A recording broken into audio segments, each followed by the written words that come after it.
Assalamualaikum warahmatullahi wabarakatuh.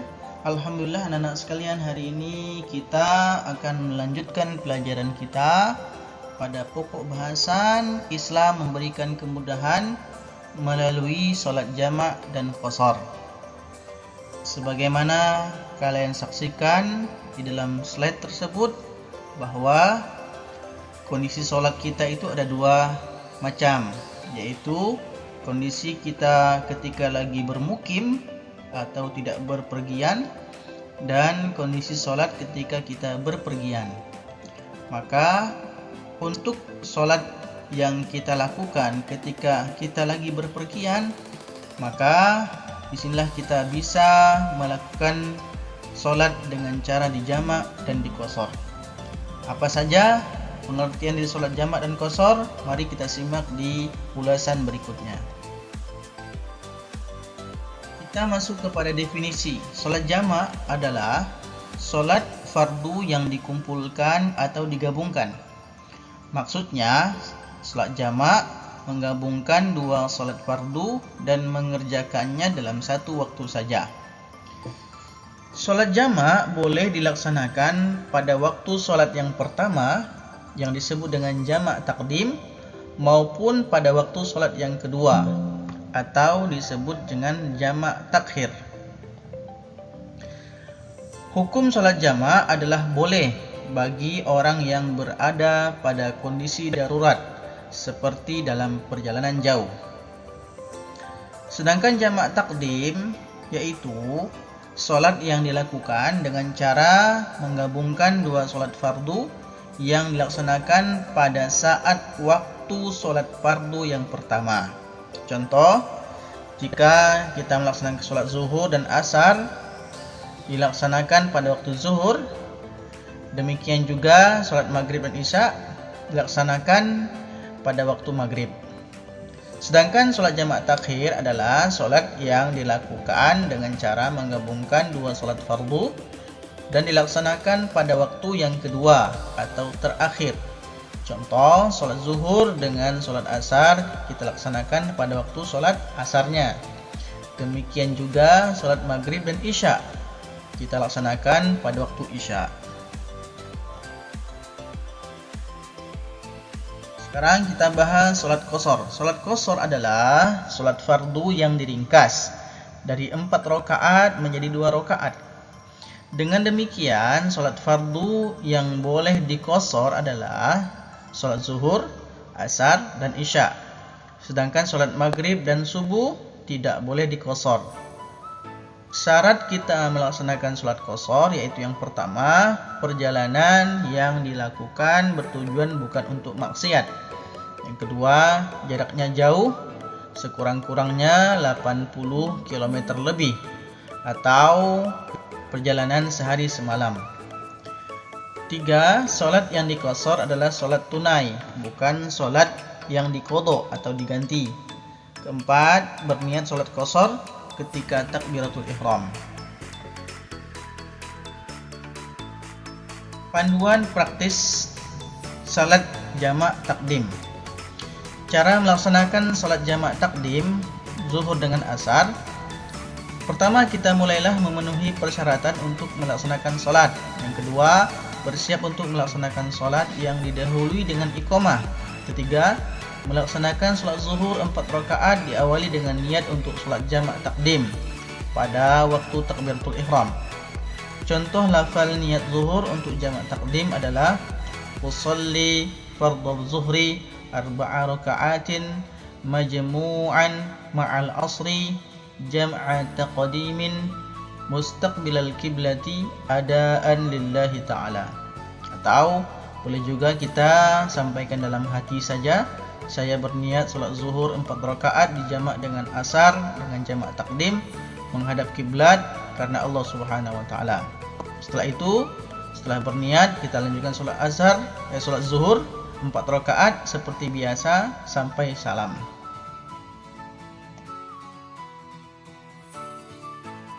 Setelah salam, langsung berdiri untuk melaksanakan sholat asar 4 rakaat yang didahului dengan iqamat dengan niat jamak takdim.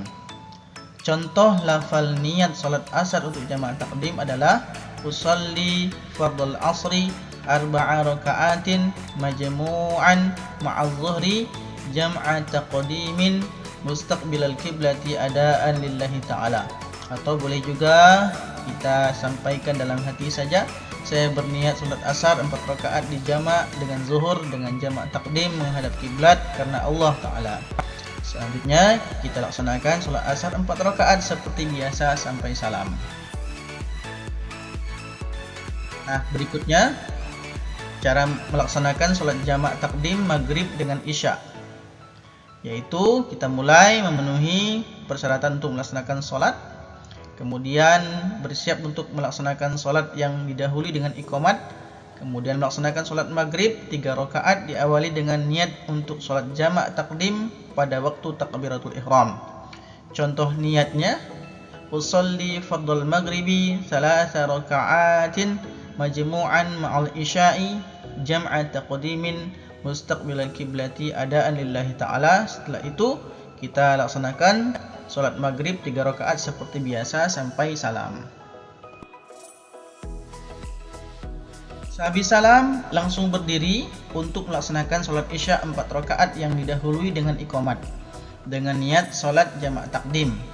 Contoh niatnya usolli fardal isya'i 4 raka'atin majmu'an ma'al maghribi jam'a taqdimin mustaqbil kiblati adaan lillahi ta'ala. Selanjutnya kita laksanakan salat isya seperti biasa 4 rakaat sampai salam. Berikutnya panduan praktik salat jamak takhir. Untuk salat jamak takhir, tata caranya hampir sama dengan jamak takdim, hanya niatnya saja yang berbeda. Yaitu misalnya contohnya baca niat salat asar untuk jamak takhir 4 rakaat. Usolli fardul asri 4 rakaatin majmu'an ma'al zuhri jam'a ta'khirin mustaqbilal kiblati adaan lillahi ta'ala. Atau contoh bacaan niat salat zuhur untuk jamak takhir 4 rakaat. Usolli fardul zuhri 4 rakaatin majmu'an ma'al asri jam'a ta'khirin mustaqbilal kiblati adaan lillahi ta'ala.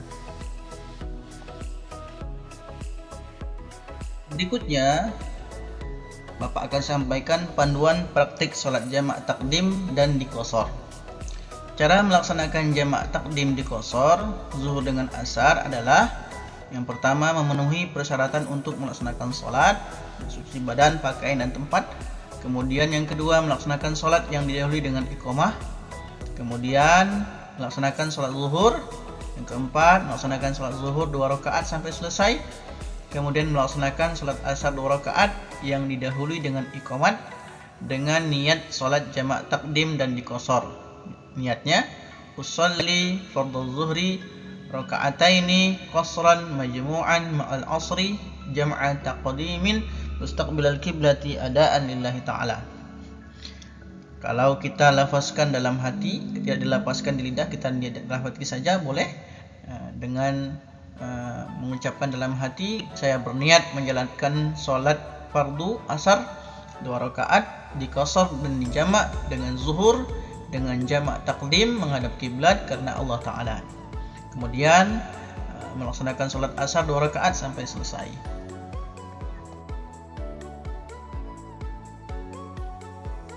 Berikut ini kita bacakan sebuah kisah agar kita bisa merefleksikan dalam pelaksanaan salat ini. Rasulullah bersama para sahabatnya sambil menunggu waktu salat tiba, duduk-duduk sambil berdiskusi di teras Masjid Madinah. Di tengah hangatnya diskusi, seorang sahabat bertanya, "Ya Rasul, saya tidak bisa salat dengan khusyuk. Bagaimana cara supaya salat saya khusyuk?" Rasulullah menjawab, "Sangat sulit untuk melaksanakan salat dengan khusyuk. Perlu berlatih dan belajar perenungan." Tiba-tiba Ali bin Abi Thalib datang dan langsung menjawab, "Saya bisa wahai Rasulullah." Rasulullah pun langsung menantang sepupunya itu, "Apabila kamu dapat melaksanakan salat dengan khusyuk, akan saya beri hadiah sorban ini." Sambil Nabi memamerkan sorban yang akan diberikan kepada Ali apabila ia bisa sholat dengan khusyuk. Ali memulai sholat dengan serius, sementara para sahabat asyik berdiskusi bersama Rasulullah. Pada rakaat pertama, Ali bisa melaksanakan sholat dengan khusyuk. Begitu juga sampai rakaat kedua. Sebelum salam, tiba-tiba Ali ingat akan hadiah yang akan diberikan Rasulullah. Ali pun menyelesaikan sholatnya dengan salam.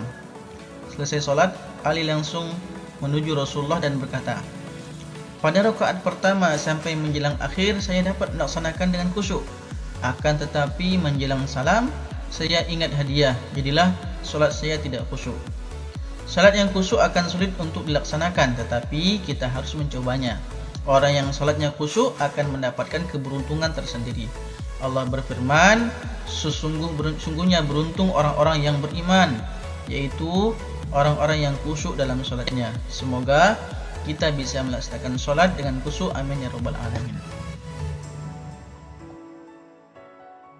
Berikutnya anak-anak sekalian, kita akan akhiri dengan melaksanakan beberapa uji kompetensi.